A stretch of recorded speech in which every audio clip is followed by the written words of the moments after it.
nation, under God, indivisible, with liberty and justice for all. Welcome. We're grateful to have you here tonight, and we know you're super busy, and rumor has it it's AP season, so we are going to get right to the matter at hand, and we just have like literally 30 seconds of business, and then we'll get right to why we're all here tonight, to celebrate your success and the success of what's an outstanding science research program. So before we do that, just a quick question, if anybody in the public has any comments regarding items that are not on tonight's agenda. All right, hearing none. I would ask for a motion to adopt tonight's agenda with a few revisions. We added a executive session item 2.5 personnel matter individual employee, as well as a consent agenda item 8.2, which is award of bid for Byram Hills High School exterior upgrades project. So moved. Second. All in favor? All right. 8.2 or 8.12? It's 8.2. 1.2. Oh, 1.2. Sorry. Oh, sorry, 8.12, thank you. All right, so with that behind us, we can go on to the main event. So this is something that we look forward to as a board every year, and we really are humbled by your success and by the amazing track record that this program has had, and you all have done such great work this year to take it even to a new level.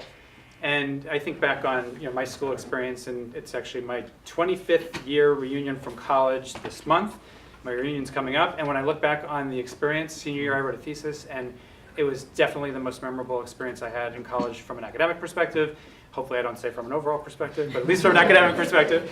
And I think back on the relationships that I built with a couple of professors that I stay in touch with, as well as how it helped me in my life, even though I really never looked back at the paper after I graduated. I never read it again. I didn't study that subject matter anytime else in my life. I went on a very different road in terms of a career, but I reflect on it as incredibly meaningful. And I hope that 25 years from now, you can look back on this experience. You may not have said this 2 weeks before your final project was due, but you look back and you say that from your experience that it was really enriching and memorable, and that you built relationships, whether it's with your mentors outside of Byram Hills or obviously the faculty that played such an incredible role within Byram Hills, as well as each other, because I know I've been to the class a few times and you learn a lot from each other, and that's just very, very clear if you walk into the classroom and you spend 5 minutes there. And if you think about some of the skills that you learned along the way, whether it's perseverance and working on something independently, whether it's analytical skills. I mean, these are great skills that regardless of whether you want to go into law or business or architecture or medicine or whatever it is, it'll serve you well, we hope, as you go through your life. And we're just really excited that we have this program here thanks to really 30 years of hard work on behalf of many people that have contributed to its great success, and we try to do what we can from a board perspective to continue to be supportive, but it's you all that really do the work. And I think the last thing, just that I want to mention before turning it over to you is that, we think about all the negativity in the country around public education and all the criticism and all the discovery that goes on to try to find like the next great thing that's going to solve, public school education. All anybody has to do is come to this room and see what you've accomplished and see what this program has accomplished. And this is it. I mean, this is really what I think that everybody strives to have happen, which is like this amazing, in-depth, independent learning that hopefully will serve you well again, and regardless of what path you take in life. So we're just so proud of all your accomplishments, and we thank you for coming. Great. I want to welcome our authentic science research students here tonight. You don't know this, but I was your kindred spirit during these years that you were conducting your research. I was also conducting research to finish my doctoral program. And I would come by and see you in action in the science research room, and then I would go home and I would replicate that on my own. So I felt what you were feeling, and right now I could collectively say we are relieved, excited, and exhausted, aren't we? I mean, that's like the end of the result. You had a lot of people here to help you. You have your parents who have been supportive of you. Your friends who've been incredibly supportive. I've seen groups of students working in that classroom learning something that a lot of adults don't even understand, which is the importance of critical friends. Friends who will really try to help you resolve what you're working on and be your best self. You've also had the dedication of quite a few people at the high school One of the greatest supporters of the science research program is Mr. Walsh.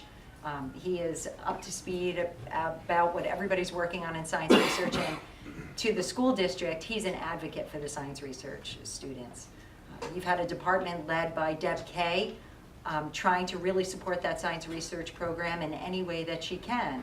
And the result of that is we've had Stephanie Greenwald as the director of that program, really, you could say shattering expectations, right? Isn't that the theme for the year?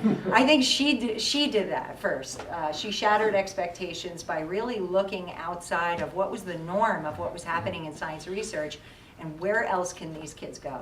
If we just open the doors and let them go, where will they end up? And that's exactly what happened for every single one of you. Dr. Caroline Matthew came to us with real research experience, which I think was invaluable. And they also, you know, you can better describe their relationship with each other and how this, I think they think what each other is thinking now, and they, I'm not sure if you can identify who has said what at any given moment, because I think they talk out of the same mouth. And also Megan Salamone, who came from AP English classes to really work with you, and bless anyone that can read all of those papers and try to help you with your formatting. I had to do that as well. I didn't have Megan Salamone, and trust me, I really wanted to reach out to her, but I thought it was really inappropriate for her boss to ask her to edit her doctoral program. So I want to say that. We have had quite a bit of unparalleled success in this program this year. And Dr. Kaltenecker, when he reads through the names, he's going to talk about those individual successes. To me, it is like nothing we have ever seen here before. And I think the success is a measure of the fact that you found something that you were passionate about completing. You were passionate about learning more about. And that's what we hope in our lives. I meet many adults who tell me they don't love their job. We love our jobs. We come to work every day. Ms. Cunningham, who you remember from the high school, Mr. Seibert, Dr. Kaltenecker, and I absolutely love what we do. And I've had people say that to me, I wish I could go to work like you do. Well, it's the thing we found. And you're hopefully going to find that thing for yourself in the future. As Scott Levy said, whether it is in the thing that you're researching now or not, this is, you know, how you're practicing to find the thing that you really love. So I commend you for all of that work. It is very difficult to be consistent and persistent about something that interests you.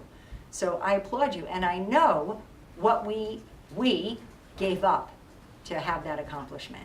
There are other things that other people were doing while we were working, right?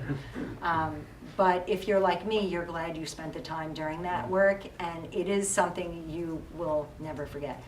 I had my dissertation leather bound, so I hope I read that thing one other time. Or maybe somebody else reads it. I've read yours, right? You can find one friend to read your dissertation.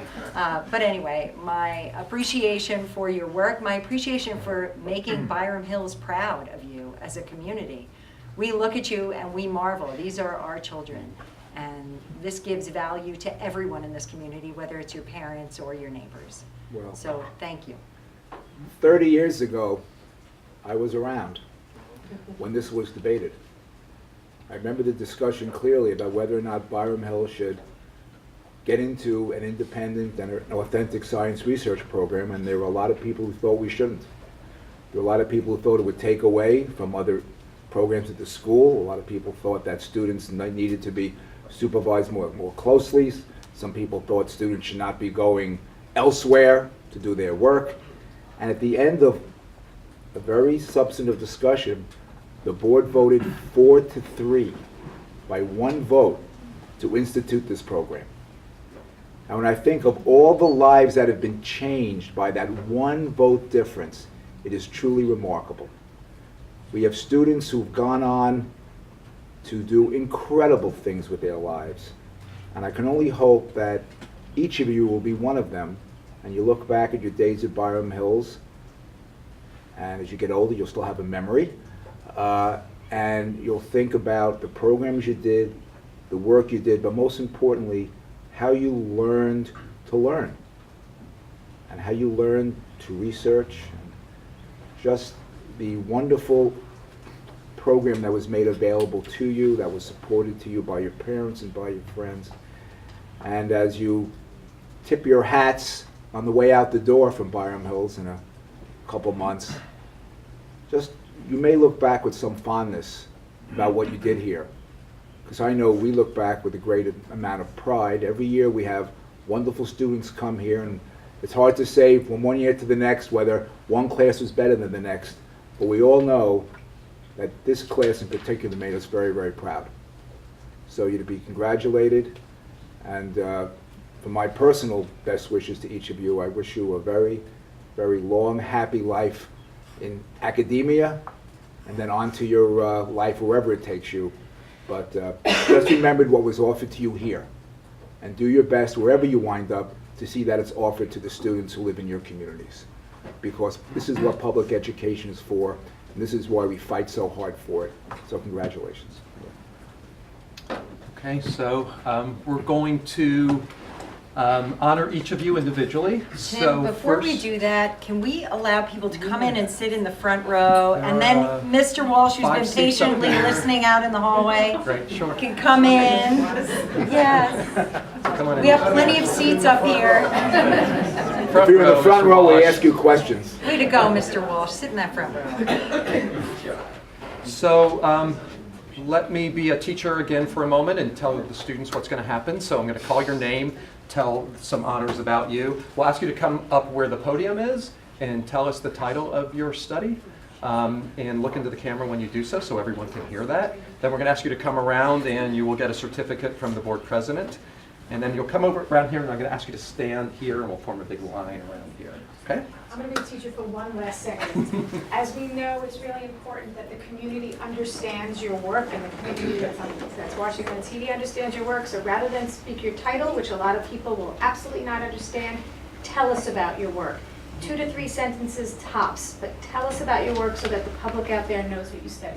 You sure they're going to be able to do that? Yes. I know they can, because I've been taught many, many things from this class. No more than Yep. 3 sentences. Don't quiz me though, because I don't remember everything, but it's awesome work. So we're going to start. I will also mention those who received from the Regeneron Science Talent Search, Top Scholar. Just to remind you, Top Scholar is one of 300 students who were selected nationwide for that honor.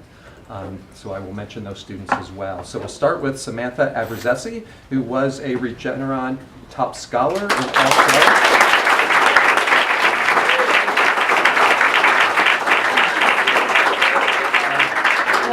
Samantha, before you say that, I also want to give some other recognitions. I'll announce some other national recognitions. I do want to point out to the board that we do have another document that lists all the local and national, and you'll see it's a pretty phenomenal list of all the accomplishments from this group. So in addition to Top Scholar, Samantha also received the Neuroscience Research Prize National Finalist and International Science and Engineering Fair Presenter. So congratulations.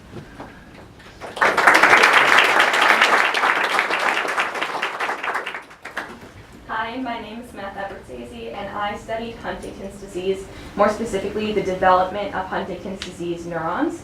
And I found that the transcription factors I used, or proteins that regulate gene expression, they were able to aid the development of Huntington's disease neurons, and therefore these transcription factors may be used as a possible therapeutic approach in the future.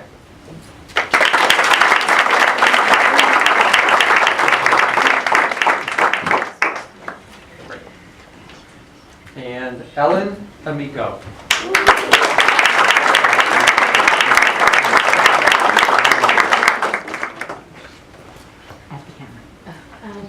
Hi, I'm Ellen. Sorry, I'm sick. But I studied emotion recognition in teenagers with autism, and I found that when comparing how they recognize emotions with avatars on the computer to human faces, they recognize them similarly. So this proves that computer-based interventions or treatments can be used in an effective manner to help people with autism treat their emotion recognition and improve it.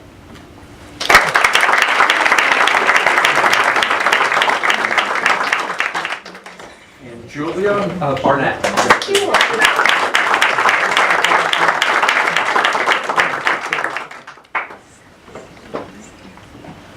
Hi, I'm Julia. I studied how oxygen and diet impact the growth of bacteria, and then I also studied how bacteria impact cognition. I found that diet impacts the growth of a bacteria known as Bobcat Wadsworthia. And then I also found that Bobcat Wadsworthia leads to decreased cognitive function.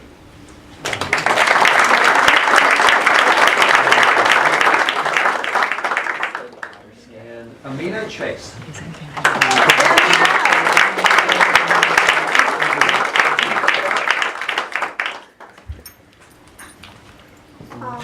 Hi, I'm Amina. I studied the role of immune cells in myometrial contractility, and I found that specific immune cells impact contractility in only one stage of reproduction, which has implications in fertility.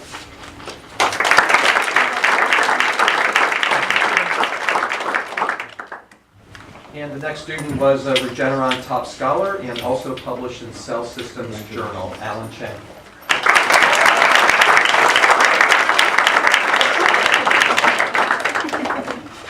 Hi, I'm Alan.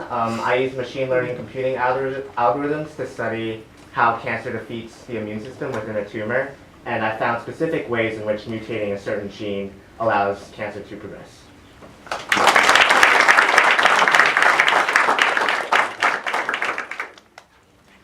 And our next student was a Regeneron top scholar and also a Neuroscience Research Prize national finalist and national speaker, Rachel Chernow.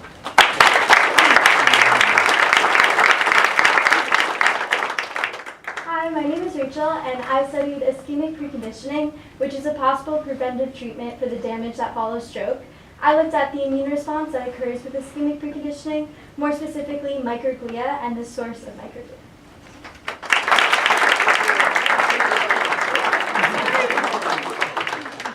Took a lot of brain space.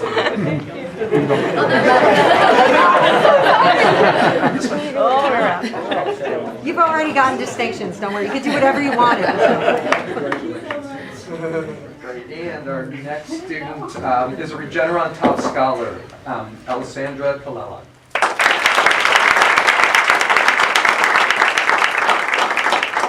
Hi, my name is Alessandra. I studied neuropsychological testing in patients with cancer-related cognitive decline, and I found a more accurate method to evaluate cancer-related cognitive decline in cancer patients by evaluating the variability in test responses.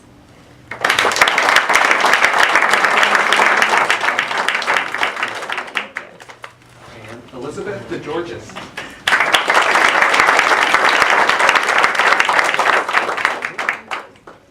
Hi, I'm Elizabeth DeGeorgis, and I studied the relationship between ADHD and alexithymia. Alexithymia is the inability to communicate or identify emotions in oneself and others. I found that those with ADHD did in fact have deficits in emotion.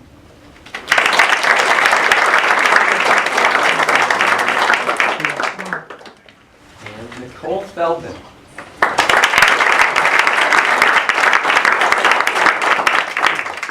Hi, I'm Nicole Feldman, and I investigated the genetic components of trichotillomania using whole exome sequencing. Using this novel technique, I was able to confirm the previous linkages of 3 genes to trichotillomania, as well as create a new list of possible genes with linkages to DTM.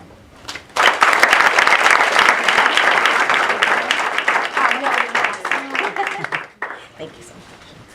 And our next student was a Junior Science and Humanities Symposium national presenter, Joshua Friedman.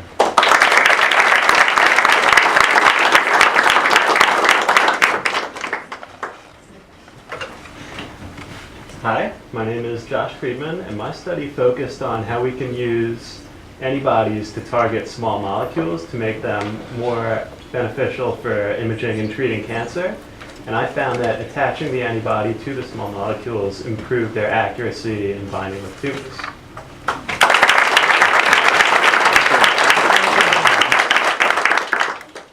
Our next student, Matthew Gaetano.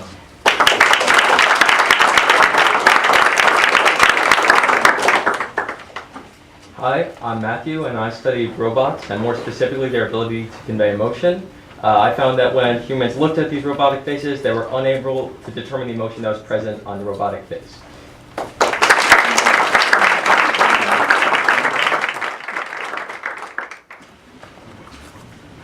And our next student, Leonardo Gagliardi.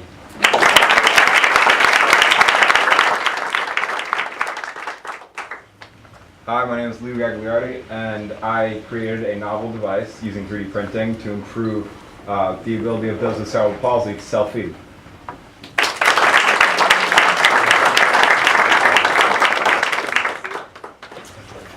And our next student is being recognized for, I want to point this out, that her novel animal study to diagnose lymphedema has been approved to begin clinical trials. So if we know why we're doing this work, it's to have an impact in society. So this is Isabel Hilari.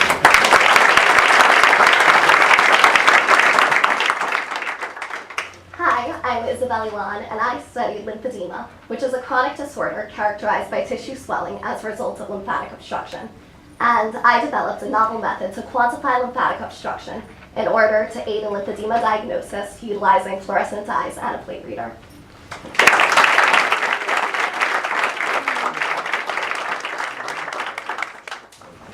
And our next student is a Regeneron top scholar and also a Google Science Fair regional finalist, Ethan Jacobs.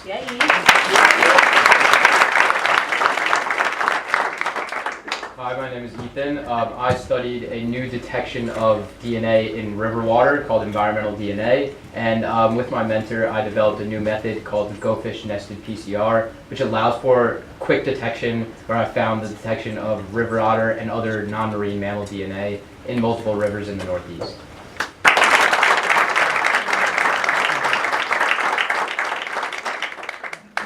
And our next student is Haley Jacobs. My name is Kelly, and I created my own scale in order to validate emotional responses to typical Instagram scenarios, and I then correlated these responses to several variables including self-esteem and body esteem. I found a new cohort of highly sociable adolescents who are feeling negative emotions from Instagram.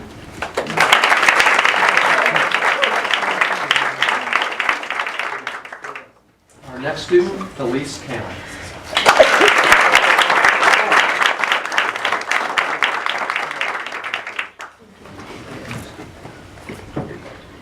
Hi, my name is Elise Kenner, and I studied a targeted cancer therapy called FIGHT. This therapy recruits T cells, which are normally used to fight off diseases, to the tumor site. My study found that this therapy was able to specifically bind to and kill thyroid tumor cells, and I'm optimistic that in the future, this therapy can be used as a thyroid cancer treatment.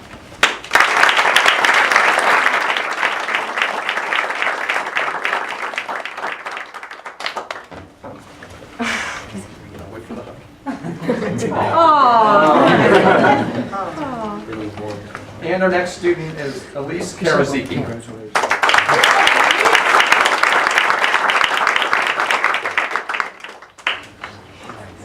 Hi, I'm Elise, and I studied the infectious quality of Zika virus in the human cornea. Zika virus is known to manifest in the epithelial tissue of the human eye and cause blindness. And my study found that immunotherapy molecules containing interferon lambda 1 was efficient in reducing the viral burden in an infected cornea to reduce the risk of blindness.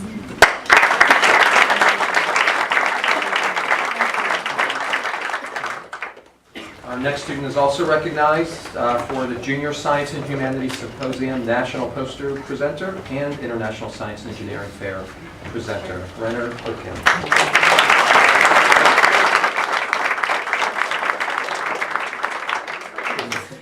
Hi, my name is Renner Quicken. The goal of my study was to try and enhance nanoparticle delivery in such a way as to make nanoparticles viable for human clinical trials. And in my study, I developed 3 novel nanoparticle constructs, with one of them in particular showing great promise for future clinical trials. And I also found that cyclophosphamide is a potential universal method of enhancing nanoparticle delivery and making nanoparticles viable for human clinical trials.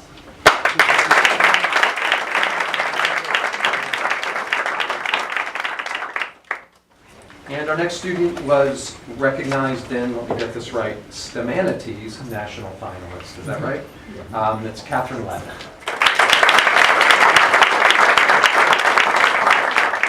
Hi, I'm Katie, and I studied the motivation to exercise through the lens of the self-determination theory, which is a psychological macro theory containing human personality and motivation. I found that those who exercise within groups did have different motivations to exercise when compared to those who exercise individually, finding that those who exercise within groups had a higher affinity for socially extrinsic motivating factors, considering something like ego or competition when exercising.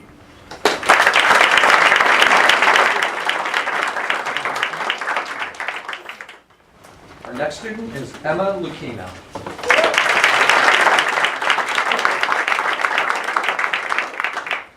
Hi, I'm Emma. I studied the relationship between gut bacteria and the immune system. Specifically, I saw that the macrophage plays an important role in mediating commensal-induced T cell production. This T cell production is involved in autoimmune disease development, which is why my study will eventually help to create more effective treatments for autoimmune diseases.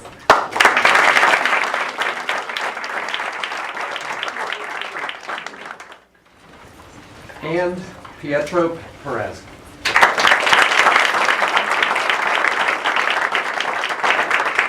Hi, my name is Pietro, and I study the use of wearable sensors, specifically located on the chest, the upper back, and the lower back, in order to measure force production in jumping.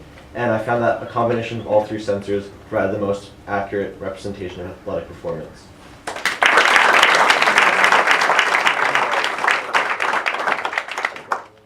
And our next student, in addition to being recognized as Regeneron Top Scholar, went on to become one of 40 students in the nation to be selected as a Regeneron finalist, and also International Science and Engineering Fair presenter, Brent Perlman.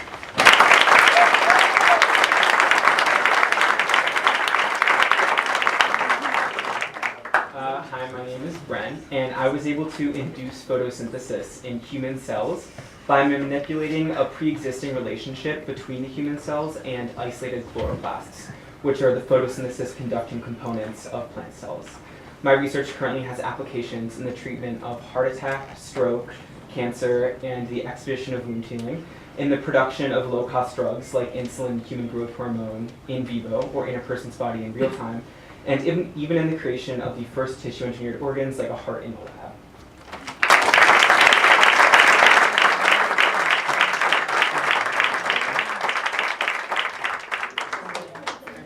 And our next student, Jenna Theffers.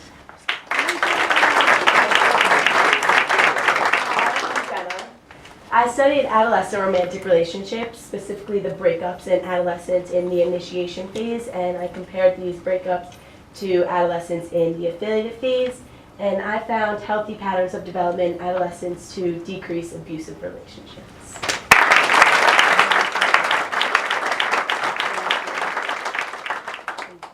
And our next student was recognized as Regeneron Top Scholar, Jonah Schwarm.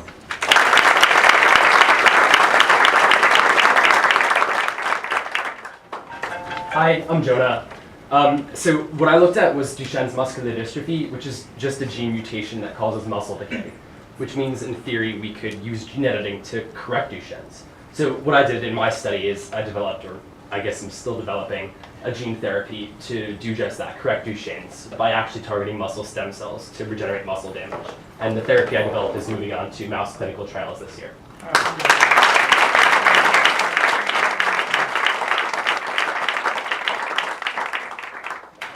And our next student, Haley Siegel. Hi, I'm Haley, and I looked at the link between intrauterine growth retardation and the development of type 2 diabetes in later life. And I was able to confirm that the link between the two is due to inflammation by looking at the presence of macrophages in the IHR rat pancreata.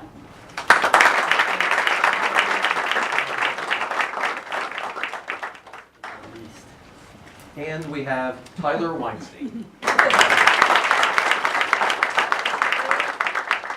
I'm Tyler. So it is known that a third of the U.S. population is affected by degenerative knee osteoarthritis, which can cause severe knee pain and stiffness. So I used a systematic review to look at two types of treatments, platelet-rich plasma or PRP and mesenchymal stem cells or MSCs, to determine which of the two treatments is more effective in alleviating that pain.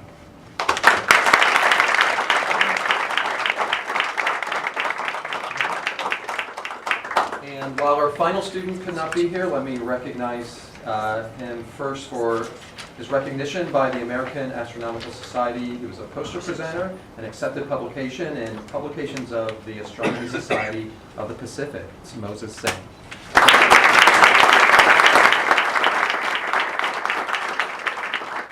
And just to read the certificate that we've given out, on behalf Of all the residents of the school district, the Board of Education presents this Certificate of Excellence in recognition of your outstanding efforts in science research, particularly in your senior year. The example and commitment you have demonstrated as a scientist and a researcher will benefit other students, staff, and the entire community. So once again, a round of applause and a round of applause for them.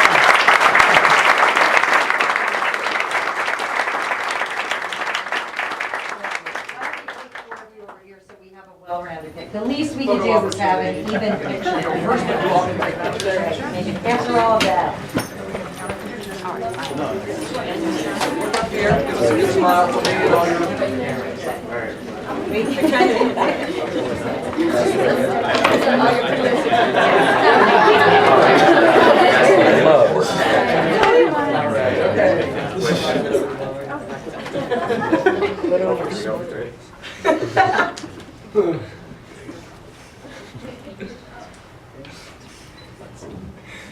Three, two, one. All right.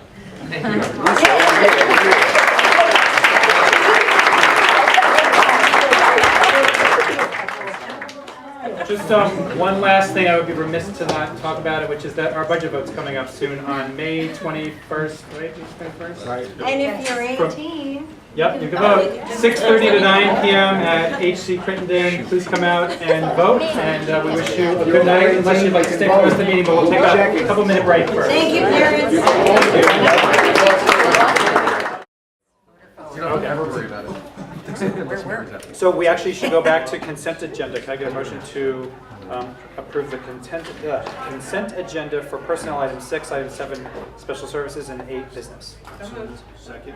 All in favor? All right. On to the budget hearing 5. We can do this quickly. Yes, here we go again. So you could, of course, look at every other budget presentation, particularly the last one that we did, to talk about the highlights of this particular budget, how we feel that we've been very fiscally responsible to our public, responsible to our students and our school district, and making sure that we have the programs and the resources that our students need to achieve.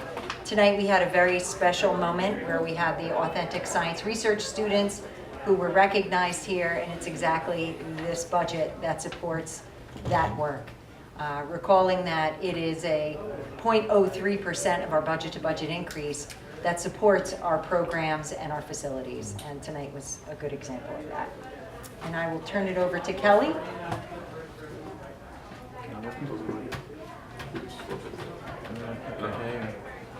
See, we get 4 and no problems. Oh my gosh, hang on. Computer now. Well, we could quiz Mia. There we Yeah. go. All right. Do you remember? Sorry. Wait, I got it right there, Mia. I've only got 2 left. Today's This is May it. 7th, budget hearing 5, last one. Review of the proposed budget, and coming up on May 21st from 6:30 a.m. to 9 p.m. Budget vote at Crittenden Middle School. Well done, man. Excellent. Excellent job this year. See how much quicker that goes in budget hearing 5? That's it. As Jen already said, we have a 2.37% increase, 2.34% of that being salary and benefits. So really next year, an increase of just 0.03%. In terms of the tax rates, projected tax rates for next year, the majority of our taxpayers in the town of North Castle, a 1.53% increase. Newcastle, a 4.5%, Bedford, a decrease of 1.57%, and an increase in Mount Pleasant of 5.4%. If you'd like to get some further information on the budget and be an informed voter, please check the district website. You'll be able to find all the presentations that we've given, the 5 presentations, including tonight. Bobcat TV, you can take a look at the videos as well as the board meeting videos. The superintendent and the board president did a budget video that should be released The Wednesday before the budget. Okay, so the week before the budget. Look out for that. Principals' coffees. We've went to every building and met with our groups and our parents and talked about the budget and got some great questions from some of the parents on that. Budget Information Committee as well. And then if you want some further information in terms of the paperwork, the line by line, it is available on the website. Also will be available in each of our school buildings, district office here, and the library in North Castle. And the brochure goes out a week before. Yep, brochure, you should have it 5 to 6 days before the vote. A nice brochure, they'll give you a little more information, a lot of information that was in the presentations and some more accolades in terms of our students. So keep a lookout for that. And then finally, just in summation, our tax levy increase for next year, a 1.94% increase. Again, our maximum allowable, the district was able to increase our tax levy was 2.31. So again, we're going below the maximum allowable tax levy, about $300,000 below. It's a budget-to-budget increase of 2.37% and a total budget of $94,534,535. Just a reminder to the public that we have been very deliberate about making sure that we can stay as low below the tax levy as we can. This year, as Kelly said, close to $300,000, and last year, $920,000. But in total, since 2012, close to $2 million, which if you take that $2 million today, that is $2 million that we are not asking the taxpayers to pay on every budget moving forward. So that's very significant. Also, just want to encourage you to vote on May 21st, about 2 weeks, at the middle school. It's from 6:30 to 9 p.m. 6:30 a.m. Yes. Great. And Lara said there will be, right? She confirmed that the PTSA is providing. So Lara said yes last time, but we should confirm. I thought she said she thought so and she was checking. She was checking. So I don't want to say that out loud. But I will ask the PTSA and I will ask them to post on their webpage if they're planning to do any kind of curbside support for parents who want to run it. And I'll confirm too, and I'll put it in the email we send to the preschool parents. Great. All right, thanks. So next we go to unfinished business, review of policies. We have 4 policies to discuss. Sure. First read. Thank you, and I'll just give a brief overview of these policies, and let me just point out to the policy committee, I want to thank them for their work. There is one policy that we did recommend to go to the board, but I pulled it off. We had asked so many questions about it that NYSBA couldn't answer some of the questions, and they're taking that policy under review again. So I thought, why put it forward? Why don't we just wait till they come out with an update, and then we'll revise it then, and that was the complaints and grievances for non-represented staff. We'll talk more about that at our next committee meeting. But we do have 4 to go forward. So the first one we'll look at is policy 5420, the student health services. There were some frequently state ed updates the dates where you have to do health certificates on the submission of the health certificates. So the policy is updated to reflect those new dates. There was also a change for homeless students as per the McKinney-Vento Act, and a few other edits to some language. But this policy has been updated every few years because of the date changes from SED, so nothing significant. And if there's no questions, I'll go on to policy 4311. This was the policy committee's favorite one, the display of the flag, where we got to learn where the flag should go. It's in the right place in here, according to Ms. Canner, who's been on flag patrol. But it was in the wrong place for years. It was in the wrong place, right. It needs to Guess be. those meetings don't count. I guess they don't Do count. them So again. this came up because it was over 10 years old, and I make a point to go back and try to take old policies and make sure they're revised, and then compare them to recent changes and make sure that it's updated. And there were some questions that came to NYSBA that triggered also an update from them as well. There's some more clarity on holidays when flags must be flown, and that's been clarified in the policy. And it's, because it was so old, it was a complete rewrite. So if you're looking at track changes, it's pretty much a complete rewrite from the other one. And we have been in compliance, so we are in compliance with how we display the flag. So I guess just the one question to raise, just because it's topical, not, I can't say I don't know. I just raised the question about immunizations. And I guess we require a series of immunizations, and then we have a couple of exceptions. And just given, I guess, the events that have unfolded in sort of the metropolitan area, I just raised the question about whether it's worth taking a look at this and thinking about it or not. I don't know, but certainly.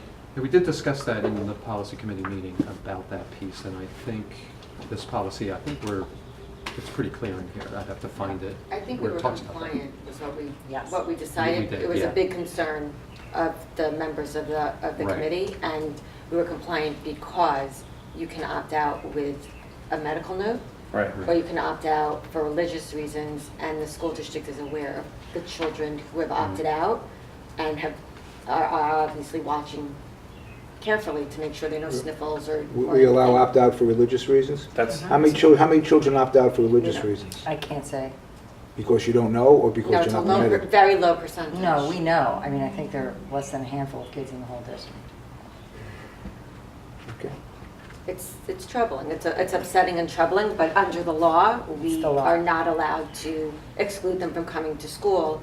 Can we- However, can we- administration knows who they are and are watching them. Can we exclude keep them from the everybody safe. classroom and put them somewhere segregated?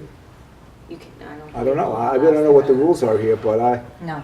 we thought we eradicated this horrible disease, and now it's back, and with the insanity that's on the internet, spreading false rumors and these anti-vaxxers waxing their nonsense, it becomes a real issue.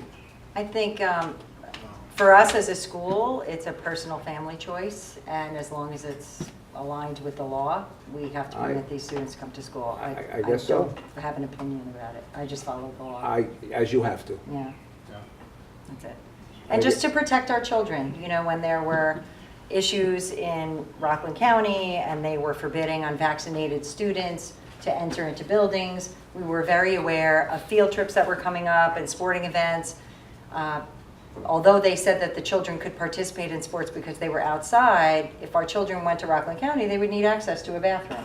And so we knew when we're ready in the event that anyone went over, that we would have conversations with their parents and say, we cannot allow a child to go to Rockland County where we know that they are prohibited from entering a public space. So during that time, our job as public educators is to protect those children. I guess this probably isn't the time to discuss this, frankly, and if the board wants to discuss it, we should discuss whether we want to discuss it. It's an issue with a lot of ramifications, I think. But ultimately, we do have to follow the law. But I guess it's an issue we should speak about with our legislators. We should Really, bring it up get, to us. speak to Buchwald and Meyer, and I will talk to the county, Messrs. Latimer, and see what they have to say about all this, because above all, the health of the students is paramount. Above all, it's paramount. Okay. I appreciate Jen's position here, of course. And then I'll go to policy 4712, which is student progress reports to parents.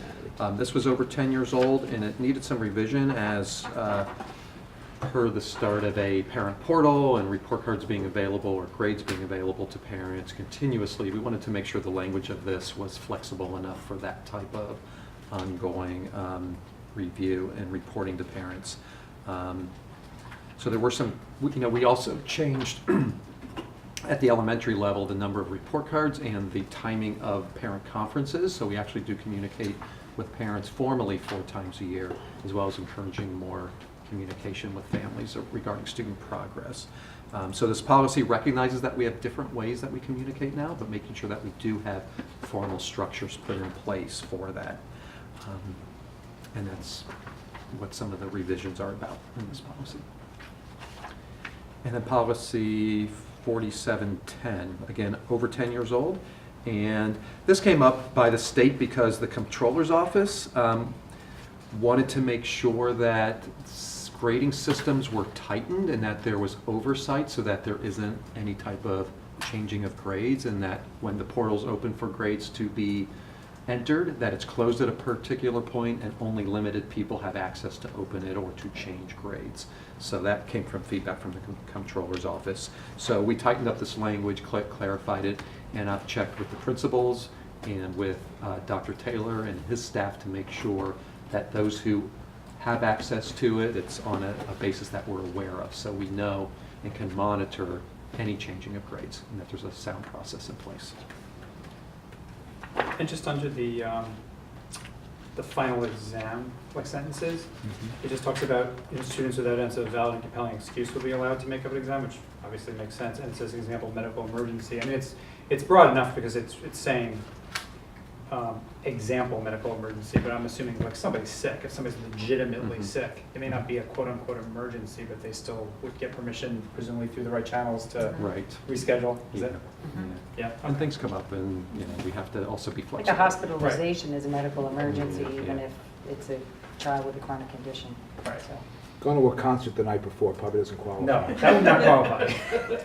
No. I'm sure it's been attempted before, and really did not get through the system. Yeah. Come back with I have a sore throat because they were screaming all night at the concert. So those are 4 policies before the board. Anybody have any First other read. questions? Otherwise, I would make a motion to accept, approve the first read of these 4 policies, 5420, 5311.1, 4712, and 4710. So, second. All in favor? All right. On to our Board of Education meeting calendar. It's hard to believe. I know. Before I make a motion, does anybody have any questions about the calendar issues? I guess the org meeting is on, what was it, on the 7th? July 9th. Oh, 9th, sorry, the 9th of July. 7:15 in the morning. Yes. Will someone communicate that to Mr. Berlin so he knows not to show up 7:15 at night? I think he'll probably be Janine. invited to the meeting before. Well, we haven't seen him, so if he comes, that'll be great. Yep. All right.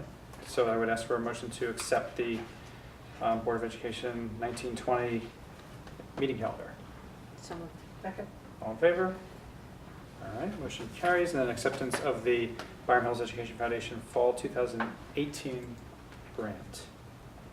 So this is an $18,863.42 grant for creating a professional photography studio to modernize the photography curriculum. This which is absolutely exciting. fantastic and exciting. This affects our basic, advanced, and AP photography students. Approximately 300 students per year will have access to a state-of-the-art area for digital and non-digital photography. It's really It's awesome. outstanding. Are they changing the location? Yes. They're building a whole new, or they It's just going in doing another what's room, there? right now, it's all, the green screen is all taking place in the art room while our classes are happening, and they're putting it in a different space, so it has more accessibility to a lot of other classrooms. I have to say, what goes into creating a grant, this was created by teachers and in collaboration with Chris Walsh. It's quite a lot to research the benefits of this and to express that to the board, so we are very appreciative to the BHEF. It was really nice to attend their gala. It's not called the gala anymore. We've been around too long. We keep calling it the gala. But their festival that happened last Friday night, and this is just part of the $4.3 million that the BHEF has given to this school district since 1994. It's It is really outstanding. And one of the things about Friday night was not only did it raise a lot of money for the schools, which we are greatly appreciative, but it was also a great community event. It was. It was an awesome. It was a community event. lot of fun. It was nice to see the teachers and administrators coming out and support the school. And when you look at a school budget with 0.03% covering our programs and our facilities and upgrades, that's where the BHEF has been integral. So that's- I think we have to recognize that the BHEF gives us certain flexibilities that other districts can only dream of. I don't want to say an embarrassment of riches, but it comes close to that. And they're to be congratulated, and it's hard to believe it's 25 years. I know. I remember when Tom Harrison and others came up with the idea, and all the community members that led the initiation of the organization, and had some bumps along the road for sure, but it's certainly become a wonderful partner, the Byram Hills Board of Education, and we are very grateful for all the assistance they give us in programming and the like. We're very fortunate. Also delighted to see that we've had a lot of STEM-related grants and different curriculum and different schools abroad, and to have something for the arts here, which is, again, so many of our students participate in photography. It's great to see this. I'll move the acceptance of the grant. Second? All in favor? All right, with deep gratitude? With gratitude. Deep gratitude. Motion passed. Okay, so next we go to Westchester Putnam School Board Association. This is the 2019-20 proposed budget. and the board nominating slate. I'll move to accept the slate with the exception of the treasurer, some guy from Byram Hills. Scott, you're to be congratulated for your work Congratulations, Scott. on Westchester Putnam School Board Association. Great. It is great work. But I think that sometime before year end, we should issue something which could be brought to Lisa Davis. I understand she's retiring. That's a great idea. And she's done such good work that I believe we should formalize our appreciation for her. So if the administration and you, Scott, perhaps can think about something appropriate, I think it's really something we should do. That's a really nice idea. She's done an amazing job Yeah. for this county in terms of just trying to advocate for She public is. education. We really should recognize this. That's great. All right, we will work on that and bring Thank it back you. to the group. Thanks. And so there are two components to this. So it's the ratification of the budget. The budget is up 1.2% this year. It's actually been flat for the last decade, literally flat. But the decision was made, just given costs are increasing in general, just to take it up 1.5%. And then obviously the slate, of which I am a part. Move to vote to approve the budget and approve the slate. Second. All in favor? All right. Motion carried. Report card time. Yes, report card time. Well, actually, I think it's a bit late. Usually we get it in January or February, so we're getting it now. We just got it a few weeks ago due to the change to ESSA from Race to the Top, so there were new requirements. So I do want to go over the requirements briefly with you. I presented in the past, but just so our community understands what the requirements are now under ESSA, because the report card looks very different than in the past. Yeah, so I sure want to does. make sure we understand what we're looking at. So first I'll just go over a quick overview of ESSA with you. Now remember, we used to have our accountability measure called AYP, so it's very different now. They have 7 categories where we're reviewed and where the states are, the state evaluates us on a scale of 1 to 4. Sort of like the state tests, so 1 and 2 being below proficiency, 3 meeting that standard, and 4 above that. And there are 7 areas which I list here: student academic achievement, student growth, academic progress, graduation rates, English language proficiency, chronic absenteeism, and college, career, and civic readiness. There's going to be more indicators coming in the future, but this is the 7 that we have in place now. From state ed, the ones that I have asterisked there, the student academic achievement, student growth, and graduation rates are weighted more heavily, and that's weighting in terms of states determining whether a school gets on a list of in need of improvement. What's better about this system, I do think there is a good outcome here, and what that is that one indicator can't put a state on a list, and then before it used to be able to do that. So now those are the 3 priorities. Those other 4 areas cannot get a school on a improvement list if the other 3, if you're doing well in those indicators. So these indicators tell you what they're measured on, and there are complicated formulas between each one, and every indicator is calculated differently. Some are norm referenced, which means that we get compared to other districts. Some are criterion referenced, meaning it's just based on a number, and if you meet that, you get a certain level, and then some are somewhere in between.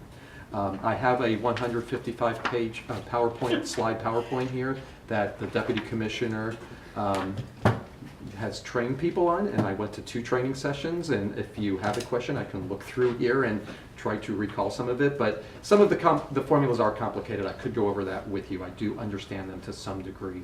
Let's give a quick slide, through each slide. Just a quick, yeah, so I spend about 2 minutes on each slide, so we're at 155, so that's about 310. Okay.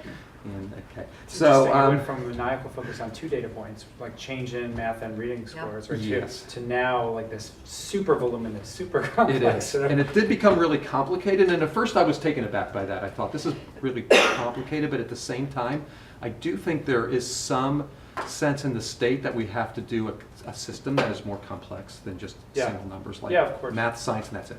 Yep. And so there are some nuances here that I think are really helpful and that will help districts. And do the regions factor into any of these? Regions are part of it. If you look at, I believe... is it student academic achievement? Yeah, the student academic achievement for high schools, because each school will get an accountability measure. High schools count in the Regents exams. So they do the ELA in math and also social studies and science at the high school level. Graduation rates are in there as well. And they now look at 4 and 5 and 6 year cohorts. They only used to look at 4 year and 5 year cohorts, so they are extending that. If you go to the next slide here, you see that there are now different accountability groups, and you'll see in our report card there were accountability groups that never showed up before for us that are showing up in our report card. And the reason is they're changing the formula. So if you have to have 30 data points within a subgroup in order for you to get a score in that subgroup. But data points mean something. It doesn't mean students, it means data points. So if you're under 30 in a particular subgroup one particular year, they'll go back another year or even 3 years, depending on which accountability group you're in, to try to get to 30. And so it could be the same students appearing over 2 or 3 years. And if you get to 30 and you have 30 data points, then they can count that as a subgroup and create a formula for you. So that could be that you only have 5 students in it, but you have the 5 students who took ELA and math and science, and some other students that get you to your N equals to 30. So the subgroups have changed a bit, so you're going to see more of that in our accountability measures. And then there's the 95% participation rate. They're changing that formula. The formula does penalize districts if students do not show up, but it's minimal, it's somewhat minimal. And they have some other factors now. So in order to become on a state list and be a district and concerned for not meeting participation, not only do you have to not meet your 95 participation rate, you have to show that you're not showing improvement. So if you're showing improvement, that's okay. So you're reducing that rate each year. Or if the academic weighted average is a level 3 or 4, then you won't become a school that gets on the state list. So you might not be making your 95% rate, you might not be showing improvement, but you're still getting 3s and 4s on your achievement index, then the state's going to probably leave you alone. So I think they're trying to temper that a little bit as well. To remind you of our test refusals, I did share that data in your packet, but to look at it over time on that next slide, you can see there that we are reducing our percentage of students. So if you're looking at WAMPUS under ELA, we did go down 0.5 percentage point and also about 1.6. So WAMPUS right now is meeting the 95% participation rate in both ELA and math this year, and it is improved. So that's good. And then at Crittenden, you also see improvement in both the ELA test and the math test. So we are having more students taking those tests, and we did reduce that considerably. We're still not meeting the 95% rate, but we've made progress over the last, every year.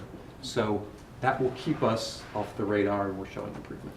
And that's what the state's looking for. So that gives you an overview. In your packet, you're going to see the results of all of these different indicators, and you'll see 3s and 4s throughout. I could go through some of those formulas at some point if you're interested, and certainly do a deeper dive into how some of those calculations occur. The only thing you're going to see some X's on are where we did not meet the 95% participation rate. You'll see the number doesn't quite make sense. It's 2,000 something, it says. What the state did, if you don't make the 95% participation rate in a year, they go back over 2 years and look at it. I'm not sure why it's reported that way. I can't quite get a straight answer. So the numbers, the enrollment didn't make sense until I dug a little deeper and found that they added 2 years together. So that's the New York State report card. All looks good. You'll see the assessment data in there as well. I separated the 2 documents. The assessment data I've reported to you back in October. We had a full report. There's no surprises in it. It's the same data we've seen before. It's the accountability data in terms of the indicators. And we are a school in good standing by the state's measure, reviewing all of these indicators. Nothing in here appears to be something that alerts me that is an issue at this point. When you look at the numbers and the calculations, everything seems like we would expect to be performing. The EM indicator, what is that? Do you know what that means? Yeah, let me think. I think it might be elementary and middle school. Elementary, middle school. Elementary, okay. middle school, ELA participation rate, they do elementary, middle together, the 3 through 8, and then there's high school. So then if you look, not too, there's a going page too much numbers detail, on but like the first page where you have the first chart with the EM indicator levels. So then it's saying for all students, composite performance for growth 3, composite performance and growth combined 4. So growth would be just the growth scores in essence, like that change in 3 through 8 test scores, is that? Yeah, calculated in the formula that the state uses, looking at the, Us versus similar other to how it schools. is for APPR when you're looking at growth. So you take how a kid scored, and then you look at similar students, Right. where they then score the next year and groups it and ranks them by percentiles, and you see where they fall, and you get ranked that way. That's in short. There's a little more Right, well, there's a lot of complication statistics to it. embedded, I'm sure, in that calculation. There are, right? So that's what the growth score is. It's looking at, and I put on that chart similar students. Mhm. So students who scored the same thing one year, where are they the next year, and how do you rank with those similar students in the next And year? I don't want to make this presumption, but logic might dictate that since we tend to skew fairly high in test scores compared to the rest of the state, Right. that it's going to be a little bit more difficult to achieve a 4 in that rating, one would think. I think so, and because what I'm trying to understand is if this is the same calculation they use for APPR purposes, because if Right. it is, that's Then exactly that's the point. right, You and I right. have talked about that it's definitely skewing off, because you're taking the top kids, and they're saying kids who scored like this, and now how do they score and rank? But one item difference could make a big difference in your percentile ranking. Right. Because they don't have a lot of variability at the top end. Right, there's So it only could so be one or much two you can items. go, yeah, so far you can go up. Yeah. So if we all scored level 4, say we all got perfect scores, the next year I'm ranked with you, and let's say I missed one and the rest of you still got a perfect score, this is a normative ranking, so someone's got to fall in the bottom of the Right. percentile, even though you're still scoring a level 4. That was one of my big issues with the deputy commissioner, who literally walked away from me when I was having a conversation about this with him. He just said, it works on the state level, but it doesn't work at the district level. So at some point, and this is not urgent by any stretch, Mhm. it'd be an interesting question to ask someone in Albany that calculates these statistics if that's a factor. Right, and I still believe it is. I think they're working on changing that model. Okay. I know they were for APPR, but that's now changed a bit. Got it. But I continue to explore that with the state, definitely. So that's our report card, which I believe you need to accept. Oh, is that? I think, right? Is it Yeah, action? it's an action Can I item. ask you a question? Yes. If a certain cohort scored lower, like say, and then they go up the next year, so that bodes well for our district? Yes, for that particular, yeah. Every For that student, so particular students year. are first ranked individually, and then all those students are ranked in a school-wide score. Right. So it's basically what the masses have done. Yes, yes. Move to accept the state report card. All in favor? All right. On to staff Thank you, reports. Tim. Thanks, Tim. Thank you. So, for advocacy, as the board knows, the Lower Hudson Council of School Superintendents has been working with Ostroff Associates to really help organize our advocacy efforts. A few things that have come up recently, schools as polling places. Senator Carlucci introduced legislation really giving school districts flexibility to refuse the designation of a school as a polling place. So they are trying to push that forward. It depends on each school district and how you feel about it. But, we do have our budget votes that take place in the schools and could be drawing people to the schools. So it's something to consider both sides of, certainly. The limit, Scott received something, and I did too pretty recently, about the paid leave for voting. And that now we will have to allow people up to 3 hours at the beginning or end of their day to go and vote. And this is in the primary and the general election. However, Senator Mayer is introducing legislation seeking to align the provisions of time off with the operations of school districts, meaning if you get out at 2:30 and the polls are open until 9, you should have ample Really? time to get there without doing it on work time. So Exactly. they are looking Exactly. to get that bill passed. Is this something we could ask the cooperation of from our union, that they encourage teachers to do that? We can't encourage people to, no, answer's no.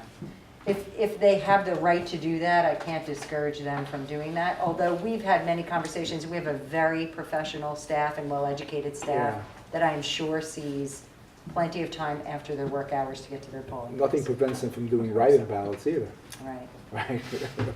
Requires no school time. Yep. Administrative tenure credit, Senator Mayer's also introducing legislation trying to have administrators who were tenured in one school district and moved to another, a 3-year as opposed to a 4-year tenure aligned with what the teachers now have.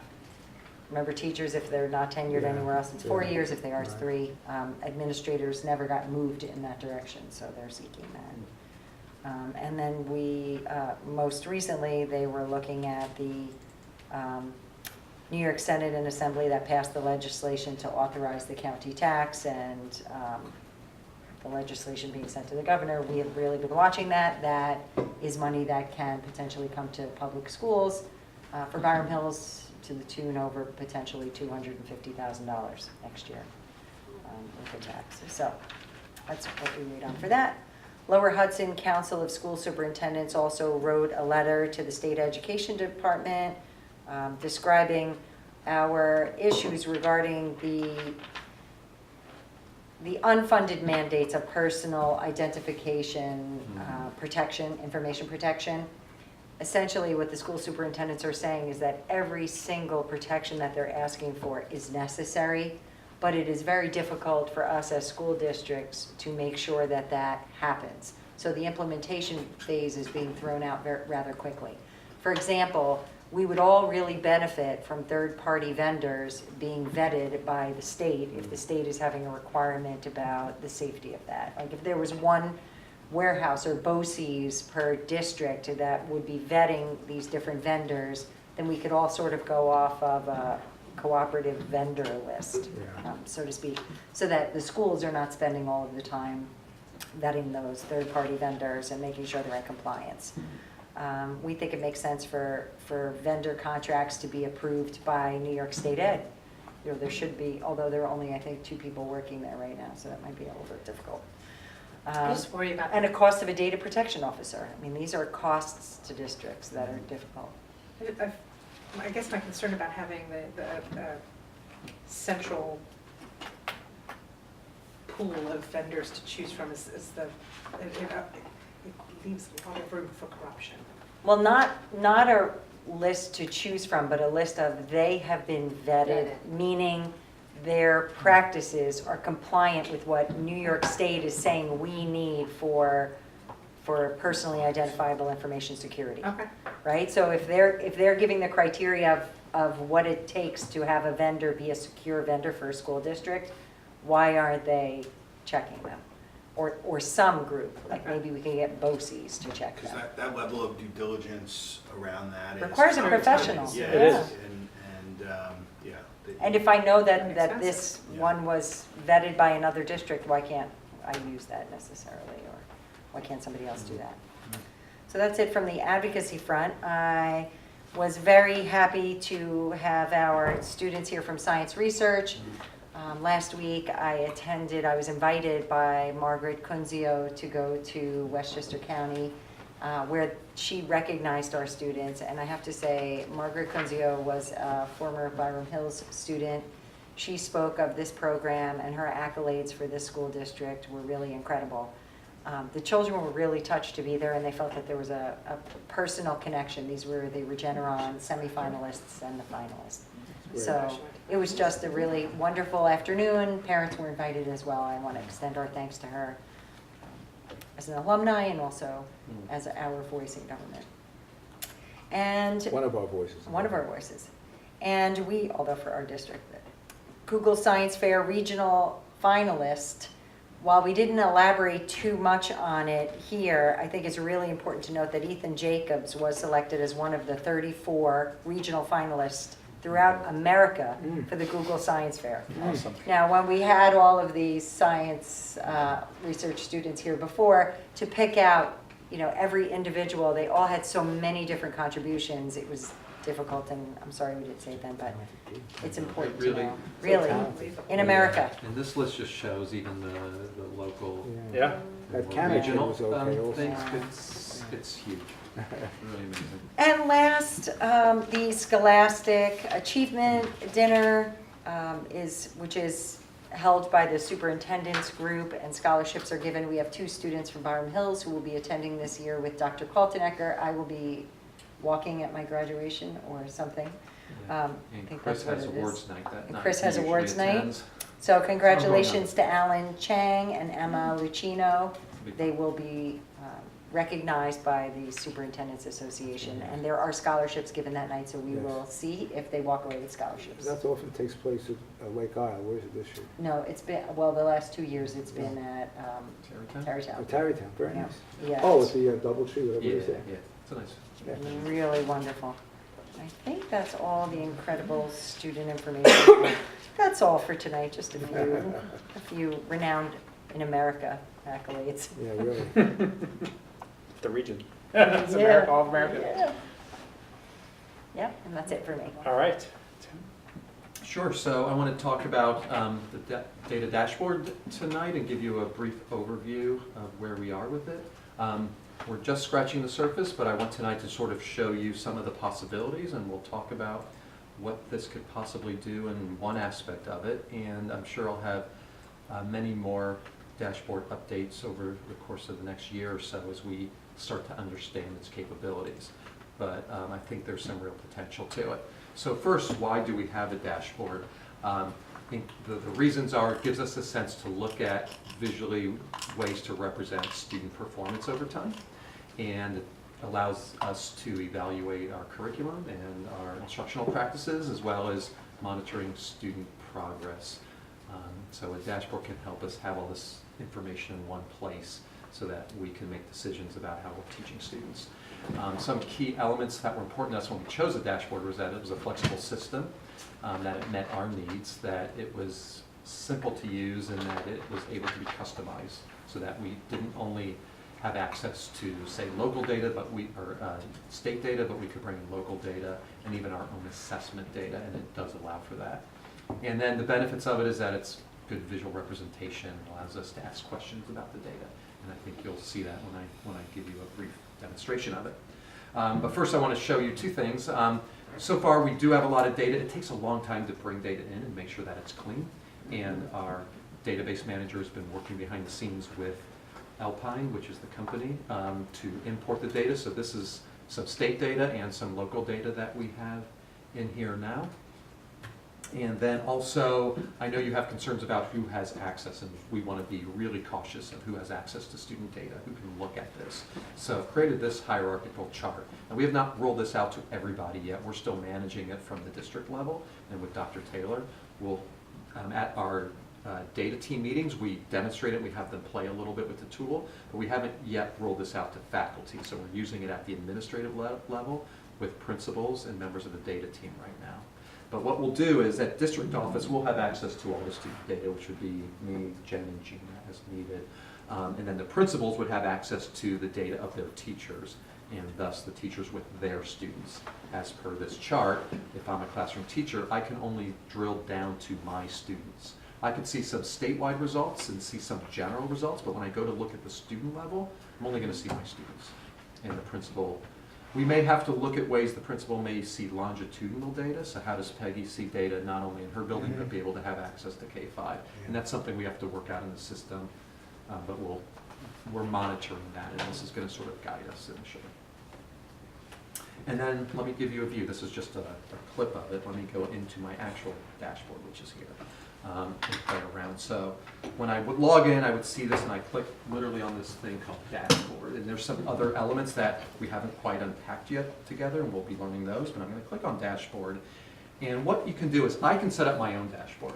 So I'm going to go to, we don't have data in there for this year, and I hope I can get it. So let me just refresh this page. Let me just log in. Let me try to log in again. Well, Tim, if you're not on, so I don't know who should be. Yeah, hang on. I am. Let me have that. Let Tim. me start over again. You know, this has to happen. Okay, boom. Go there. Let me try again. Thought I just logged in. Should remember me. Hi there, Tim. Dashboard. Let me see if the year changes. It does. Okay. Update the year. So I'm going to look at last year's data, and I'm also now going to, and you can see here I can look at different years' data. I'm also can organize it by where students are now, or I'm going to look at where they took the test. So the year they took the test last year. So I'll show you the difference there in a moment. So this is I just went in and created my own dashboard of what data I wanted to look at so that I could log into this and just have immediate access to some metrics on something. I'm looking at state tests now. What's nice though is I could also create a dashboard on, say, reading levels, which I'm starting to do. and I'll come back to that in a moment. So right now I have a dashboard on state tests. What's really cool too is I can share my dashboard with other users. So Peggy, if she's drilling down into something about reading levels and created a dashboard of data at her building, she could share that with me, or share it with Mary Beth, or share it with other people, so they can have access to that dashboard. So if I come here and look at, for example, this one here, I'm going to pop this out of the window for a moment. Might be easier to see. And I'm looking at proficiency levels by grade, and you can see the key down here. It shows levels 1, 2, 3, 4, so it gives me a quick breakdown of the percentage of students that scored at each level. You see NA, that would be students who didn't take the test for one reason or another. If I just click on that, it immediately goes away, and I can get rid of that. If I wanted to see students that just did not meet standards, I can look at that. Now what it's doing here is it's looking at the whole population out of 100, so I could see some relationship between 1s and 2s, but that number is staying the same out of the whole grade 3, for example. So that 16 is 16% score level 2 out of grade 3. So that one stays the same, but it gives me the overall relative to each other when I look at it that way. So Tim, you have access at the district level, so do you just see that level, or do you have access all the way down to the student? I have access to drill all the way down. So you could, So I if you could drill clicked on down. 25, you could see which 25 students. Exactly, and what I'm going to say is I'm not going to do it here in the public meeting. I can click on this box right here, and it's going to now show me all those students. And for each student, it's going to list all the assessment data we have for them. That's great. So if you want to see it after the meeting, and I can sort of cover up the names and sort of show it to you a little bit. So that will give me, if I really want to know, well, who are these kids down here? Let's say I really want to look at the level 2s because we're starting to figure out some support services for them. I can click on here, see who those students are. And what's really convenient now, as I mentioned, well, right now I'm looking at both middle school, high school together, ELA and math, but I could change that. I could look at just math at Crittenden, boom, and I've got it right there. Now, what other data besides testing data? Do you do the same thing with grades and could do that. disciplinary data theoretically? Exactly. We could do attendance it with, data? Exactly. We could do it with all that stuff, and all that's going to be coming in from our student management system. We're bringing all that data in. It's an enormous amount of data, so it takes a little time to load that. So if I'm the assistant principal, I might have a dashboard on lateness, or chronic absences. And so my dashboard, I come in the morning, log in, okay, who are my concerned students? I'm going to see if they're in first Where are the period, I'm getting on the truants? phone, and then you can also look at the trends. So another real piece of this, which we haven't unpacked yet, is I can set goals for students. So if I'm looking at state testing data and I'm maybe have some support services for students, there's a bar in here where I could create, if we have benchmark assessments, I can create goals for that kid. And let's say we assess 4 times a year. And then it will create a trend line for me, for my goal, and then I can look at each of those assessments to see where the kid is meeting that goal. It's able to do some things like that that are really going to help us when we get to the support service piece of this and we start training our support staff on how to use this tool. You're getting the feedback loop quicker so you can make adjustments to the support or whatever. Exactly, and then other people can have access, the principal can monitor it, so she can then be in conversations, he or she can be in conversations with the support teachers. This is a software package that sits on the front end, and this is a separate cloud-based software. Exactly, this is a cloud-based, there's dozens of these types of organizations. We vetted about 7 of them we brought in. Dr. Taylor looked at about a dozen. 7 we thought looked good, we brought him in, and then it came down to this one because we like the ease of it and the visual representation. And the company seems, I believe eSchool Data, which is our student management system, bought this company, which is a real good thing because eventually that's all going to be integrated into one system, and that'll help. I'm going to flip over to my other dashboard quickly and show you. One more thing, Tim. Yeah. It could also go with respect if your grades are coming in. You could you could see in a classroom if potentially other data points are showing that a teacher's having an issue. We could kind of see grading trends in that class also against, let's say, historic grading trends or something. You can look at if you have 3 different teachers teaching the same class. You look over time and just see if they're generally aligned or not. I mean, it's. And we used to get, Jen might remember when we were chairs, we used to get printout reports from the assistant principal on our grade distribution, we called it. You'll be able to do it now instantaneously. Right. And look at the grade distribution. You can also look at some correlation between classroom grades and state tests or classroom grades and other benchmarks.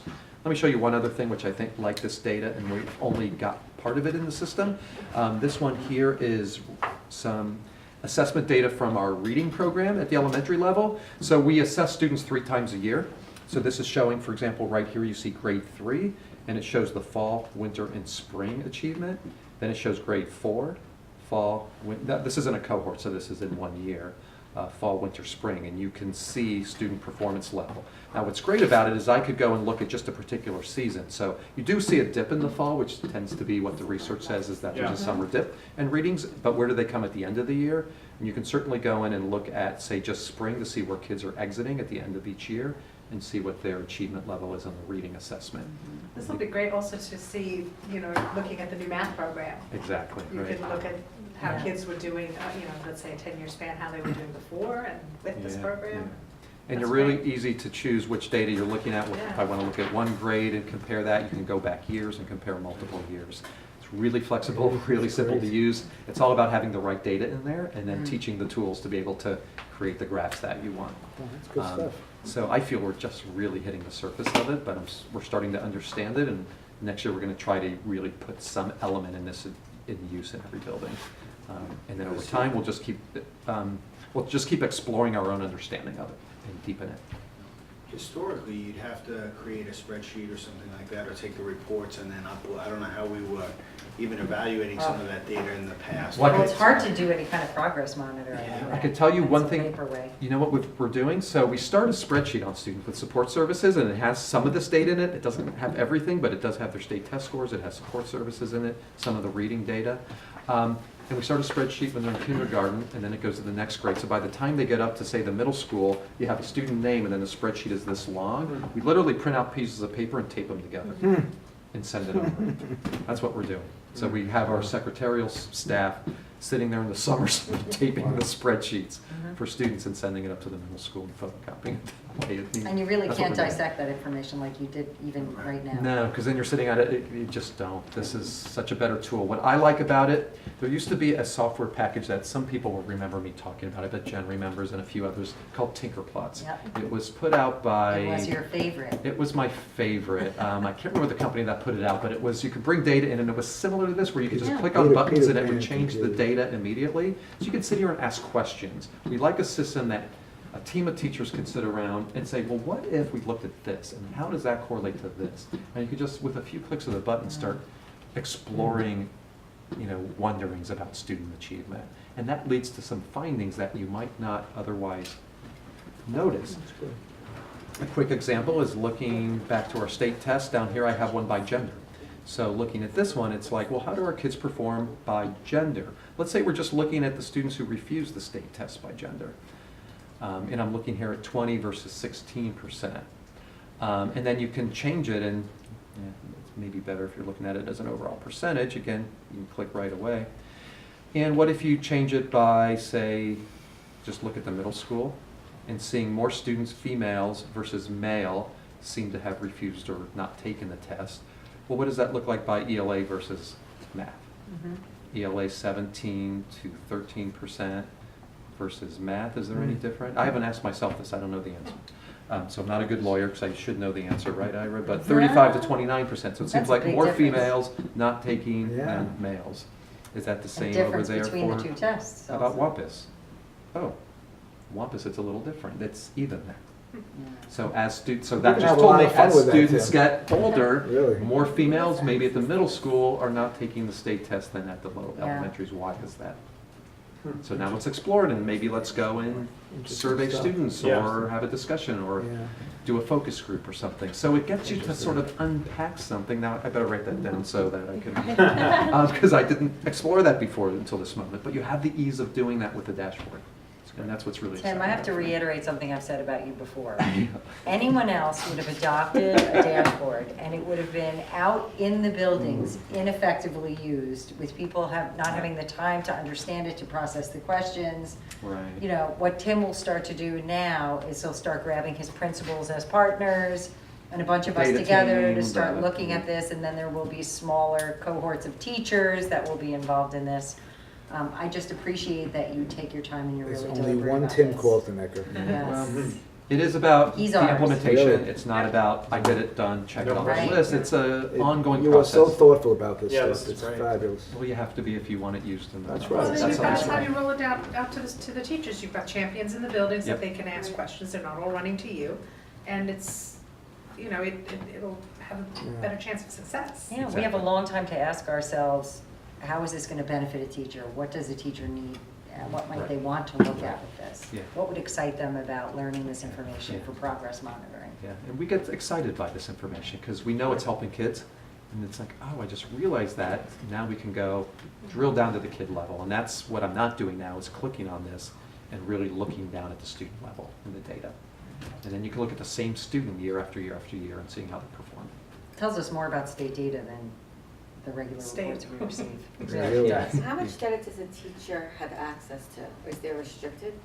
How much data do they have? Well, Or- even just to their students. What if a student, I love that it helps, you know, support a child. Mhm. But what if a child has an off year and that teacher looks at that year?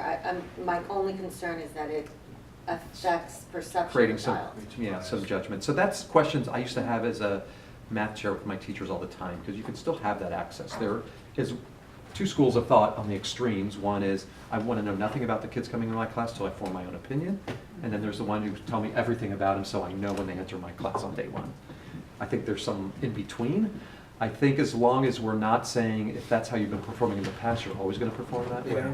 You know, to me, it's a mindset more than whether they have access to it or not. Mhm. It's saying, okay, this is how the kid performed in previous years, but now it's a new year, and sometimes kids want to start over.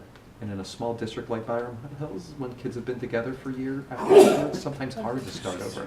And I think it's fair for us to always be challenging ourselves not to prejudge kids. I think it's a mindset more than access to data. But some teachers don't want to know it. Yeah, it's Yeah, an 100%. it's an interesting, it's an interesting point to, when you're rolling this out more broadly and training people on it, just to reiterate that. We will have that It's an important question. point, yeah. It is, because I always felt, I want to know some information, but I have to keep an open mind. Right. Right, that's Because for I sure. also don't want a kid Exactly. that have to learn, you know, I don't want it to take 6 weeks for me to go, oh, we're struggling in this area, and maybe I could have helped you on day one. Right. No, I'd love the support So that it's- is yeah. embedded, but I just also don't want any bias towards any child. It's the way we frame questions. How can we use this to support the child from the beginning, you know? And so and not judge a child. So we just have to have those questions, but thanks for bringing that up, because it's a good reminder to do that. Great, Great. Thank you very much. Thanks, Thank Dan. you, That's great, thanks for your sir. support. Keep us posted No, that's as really- the data gets more prolific and. I will, I definitely will. We get excited That's about it. interesting stuff. All right, any other staff reports? We're good? All right, then we go to, He's fine, he's fine. I took his. I'm not following it. I took one of his. You're not following. I know. That's great. Where's Gina? board reports. Anybody have anything they want to share? Oh, who wants to go tomorrow night to the beach? Oh, for a little bit. Oh, right, that's right. Robin can't make the BHF meeting tomorrow night. And so if anybody can make it in her place. If no one can, I'm there. I mean, I can report What out. time is it? I might where be this able to is stop. going. I want to say it's at 7:30. 7:30. Where? Here. Maybe. Maybe. I'm not sure. Okay. So if you come, you come, and if you don't, Yeah, I'll share actually, the, I'll see if I can. I'll share what the board is doing and get back to you all with what they're. You get to hear from me again. Great. Oh, won't I would say- imagine they're all I pretty won't say tired it. after Friday night. Yeah. It'll be an interesting meeting, though, to hear the feedback too. Yes, yeah, well, And then just the only thing I have is this May 30th, Westchester Putnam School Board Association. It's the final, it's the annual meeting at Crabtree. So anybody's welcome. Lisa Davis, remember. Yep. Lisa's being honored. Exactly. Yes. And George Latimer is the keynote. Is the keynote, exactly. Excellent. Yep. Communications to the board, there was just one related to election questions, which we were able to answer. Anybody else have any other communications brought to their attention? Okay, otherwise I would ask for an approval of the Board of Education minutes. Let's do them separately since I actually was not at the April 9th meeting, so I'll ask for a motion for the April 9th meeting first. So moved. Second? All in favor? Oh, we're good. We have 4, and Any I'm gonna abstain. Yeah. And then April 23rd, I have a motion for that. So moved, and I have 2 comments on that one, actually. In 6.6, where it says, Mr. Schulman asked the community to please come out and vote for the budget. I'm sure I did not say that. I'm sure I said, please come out and vote. So let's take for the budget. Vote regarding, you know. Right, regarding the budget. Let's just take the words Yeah, for the budget you can't out. sway anybody. I'm sure I didn't say that. Right. And if we go to the paragraph above, new business on paragraph 8, where it says, as of now, Mr. Schulman stated, blah, blah, blah, he would like to have this discussion continue in an executive session as it is a personnel discussion. It should read as a portion of it is a personnel discussion. Okay. So we just make those 2 changes, that'd be appreciated. And I would move to approve the minutes of April 23rd as amended. Is there a second? Okay, all in favor? Donna, you got it? Got it. Thank you, Don. Motion to adjourn? To exec. Go back to exec. Go back. Oh, to- sorry. Motion to go back into exec. Second. Just reading to the record what we're going back for.